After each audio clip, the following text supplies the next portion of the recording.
Hello everyone. Today we are going to learn about attribute closure, functional dependency and candidate key in DBMS. So first we'll see what is attribute. Attribute is a column in database table. Like for example, in the college you want to store the data of the college staff, college students. You store the records in the table. So that table will have a lots of columns, so that columns are called as attribute. Now attribute is called as properties or characteristics of an entity. Entity is a table in database. Database is nothing but a storage of data, where data is stored. That place is called as database. So now we can see this table. In this table there are 4 columns: roll number, name, class and subjects. These 4 columns you can also call them as attributes. 4 attributes. And name of the table is student. So this table name is called as entity. Okay. So student is called as entity. Now what is functional dependency? Now functional dependency is a constraint between 2 sets of attributes from the database. Suppose database table name is R and it has 2 attributes in it, X and Y. Okay. So this is a database table which has a name R. And it has a 2 attributes or column in that table, X and Y.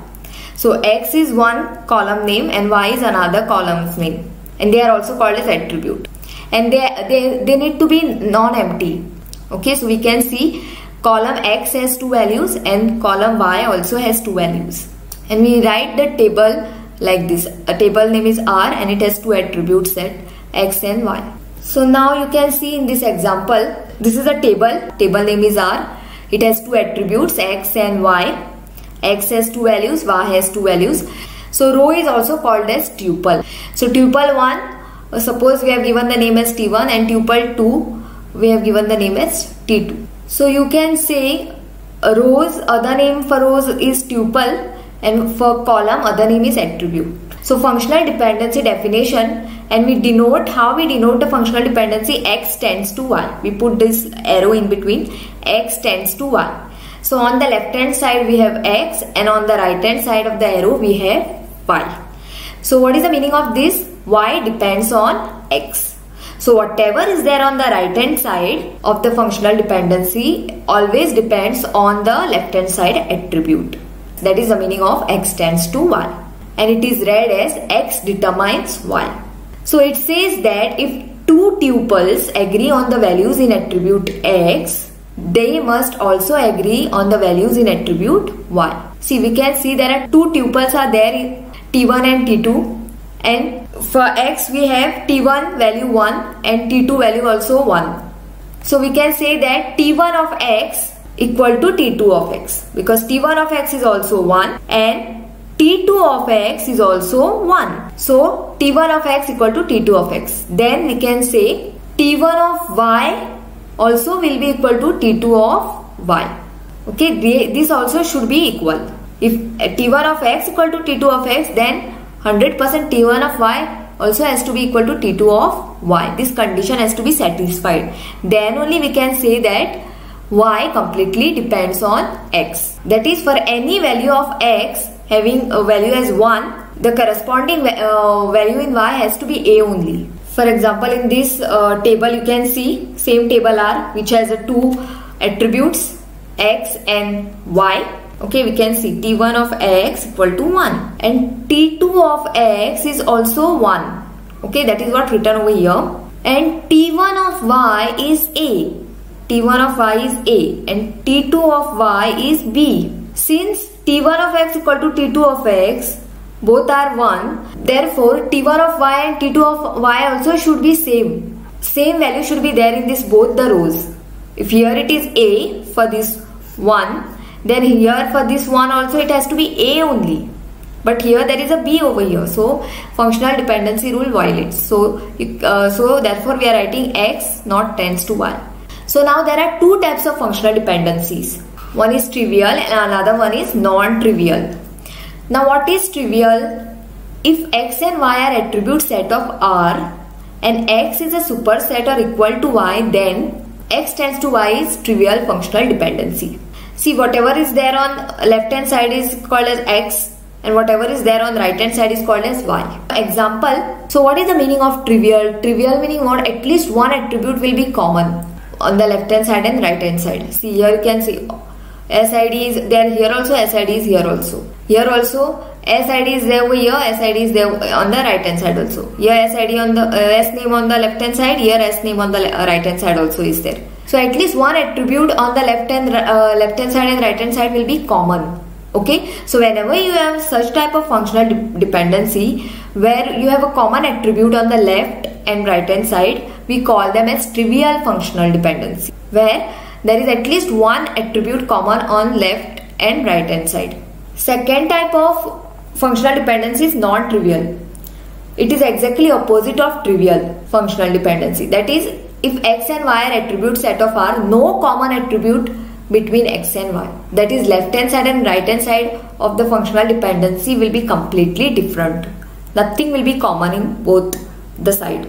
So x tends to y is non-trivial functional dependency. Example, you can see there is an attribute SID on the left hand side and there is an attribute called as GPA on the right hand side. Both are not same, right? Okay, they are different. So such type of functional dependencies are called as non-trivial, where nothing common between left and right hand side. Here also you can see on the left hand side S name is there and on the right hand side we have SID and GPA. Both are different from whatever is there on the left hand side. They are not same. In such cases we say these functional dependencies are non-trivial. Now we'll see what is attribute closure. Attribute closure is a set of all attributes included from a given functional dependency as well as those that can be inferred from the given other functional dependency. So attribute closure is denoted by like this with the plus sign on the top. Okay, so x plus means attribute closure of x. So whenever you see plus sign on the top of any attribute, you should know that it is a attribute closure. So this is the example. Consider a relation or table R. Another name for table is relation in database. So relation name is or table name is R. It has 4 attributes or column names A, B, C and D. And following are the functional dependencies on R. That is, A functionally determines B, C, D. B functionally determines C. And CD functionally determines A. So these are the 3 functional dependencies and they are non-trivial functional dependency. See, you can see on the left hand side and right hand side nothing is common. So they are non-trivial functional dependencies. Now we have to find the attribute closure of attribute A, attribute B, attribute C and attribute D. So first we'll find attribute closure of A. So now how to find the attribute closure of A? Every attribute will be included in its own closure. That is, when you find the A's closure, A will be there. Now check the functional dependencies. Closure completely depends on functional dependencies. So find out whether A is determining any other attributes. That is, any other attributes are dependent on attribute A. Yeah, we can see this first functional dependency where A determines BCD. That means existence of this BCD is completely dependent on this attribute A. Okay, because we know left hand side attribute determines right hand side. So A determines BCD. So BCD completely depends on A. So since A determines BCD, in A's closure, BCD also will come because they are dependent on A. So whenever you find A's closure, whichever attributes are dependent on A will automatically come in its closure. So BCD will come. Any other attribute is there in the table? No. Only 4 attributes are there in the table. You can see A, B, C and D. So all are there in the A's closure. So we got A's closure as A, B, C, D. Now we'll find B's closure. Firstly, when you find a B's closure, you are finding the B attribute's closure. So B attribute will come only in its closure by default. Then just find out whether any functional dependency is there where B determines any other attribute. Yes, we can see this functional dependency where B is determining C. So C completely depends on B. Since C's existence depends on B, so when you find a B's closure, C also will come. Now check, C in turn is determining anyone? Because in B's closure now C came, so we have to check functional dependency where C is determining any other attribute. Is there any functional dependency where C is determining any other attribute or any other attribute dependent on C? There is no attribute. Okay, here CD is there. C alone is not there. CD together determines A. C alone is not determining A. That is, A is dependent on C and D together, not only on C. Only B determines C. So C depends on B. So C we can write over here because from this functional dependency. So only BC will come in B's closure.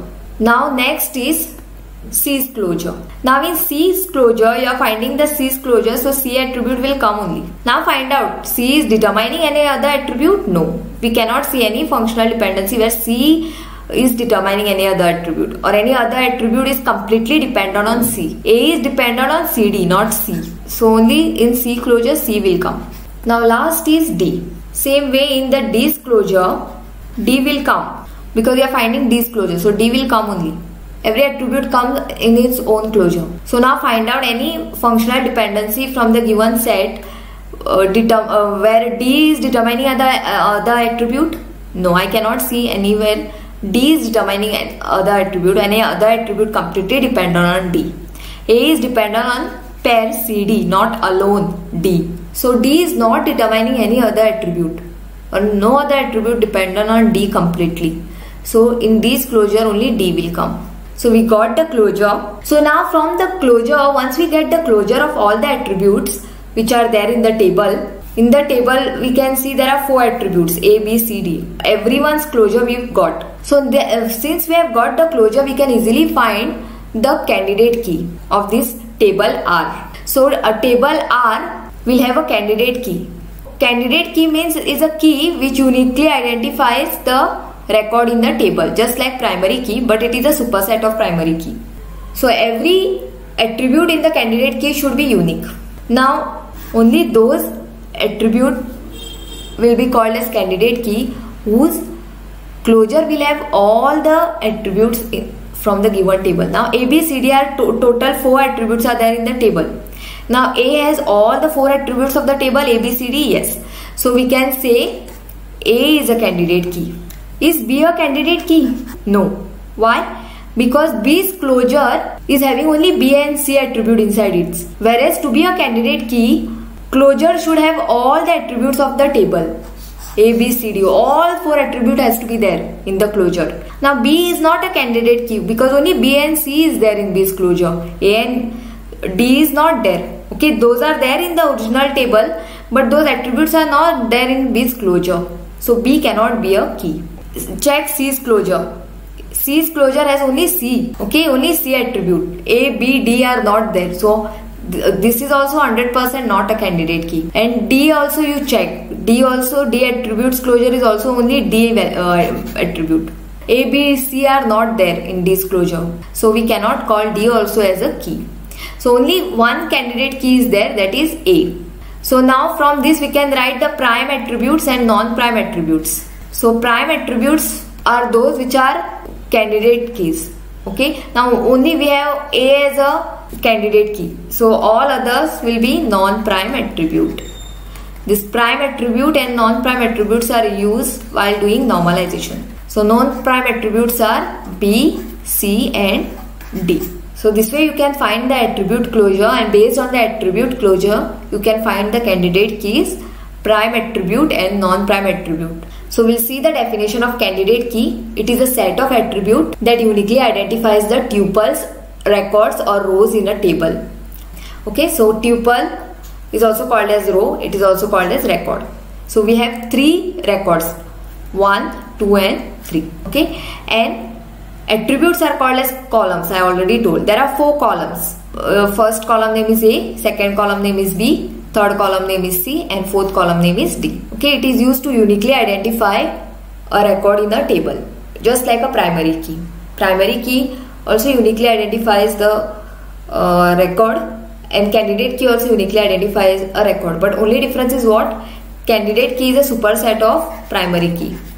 Primary key has to be only one attribute, but candidate key can have more than one attribute. You can call it more than one attribute as a candidate key. Okay, but only thing is that no repeated attribute. All the attribute has to be different. For example, we can call, so AB can be a candidate key, but primary key cannot, AB cannot be a primary key. Only A can be a key or B can be a primary key. Together they cannot be a primary key. They are called as candidate key. If you write AB, then they will be called as candidate key. So this was all about attribute closure, functional dependency and candidate key.